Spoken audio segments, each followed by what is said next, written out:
نحمده ونصلي على رسوله الكريم اما بعد اعوذ باللہ من الشیطان الرجیم من حمزه ونفخه ونفثه بسم اللہ الرحمن الرحیم رب اشرح لي صدری ویسر لي امری واحلل عقدۃ من لسانی یفقهوا قولی۔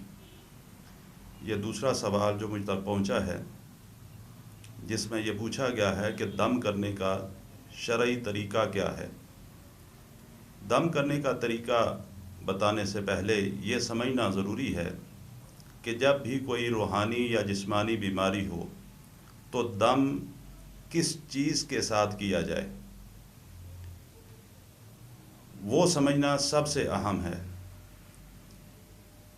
حضرت عائشہ رضی اللہ تعالی عنہا فرماتی ہیں کہ رسول اللہ صلی اللہ علیہ وسلم کے پاس ایک صحابی آئے اور انہوں نے کہا کہ یا رسول اللہ صلی اللہ علیہ وسلم، دور جاہلیت کے اندر میں دم کیا کرتا تھا، یعنی اس وقت کہ جس وقت میں نے اسلام قبول نہیں کیا تھا، سابقہ دین کے اوپر میں تھا، اس وقت میں لوگوں کا علاج کرتا تھا، دم کیا کرتا تھا، تو کیا اب مسلمان ہونے کے بعد بھی میں اس کو جاری رکھوں؟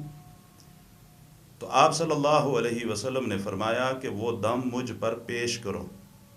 پیش کرنے سے مراد یہ ہے کہ جو دم تم پڑھتے تھے وہ مجھے سناؤ۔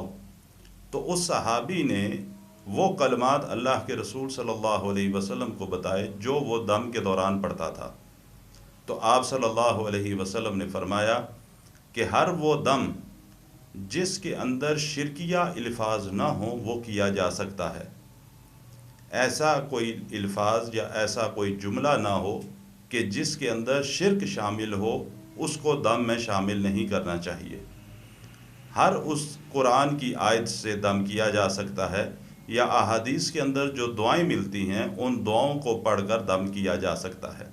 لہذا اپنی زندگی کے اندر ایک اصول بنائیں کہ جب بھی دم کرنا مقصود ہو، چاہے اپنے آپ کو خود کو دم کرنا ہو، چاہے کسی دوسرے بیمار پر دم کرنا ہو، تو صرف اور صرف قرآن کی آیات پڑھ کر یا اللہ کے نبی صلی اللہ علیہ وسلم کی احادیث سے جو دعائیں ملتی ہیں وہ پڑھ کر انسان کو دم کرنا چاہیے، اور پھر اللہ تعالیٰ خود اس انسان کو شفا عطا فرماتے ہیں۔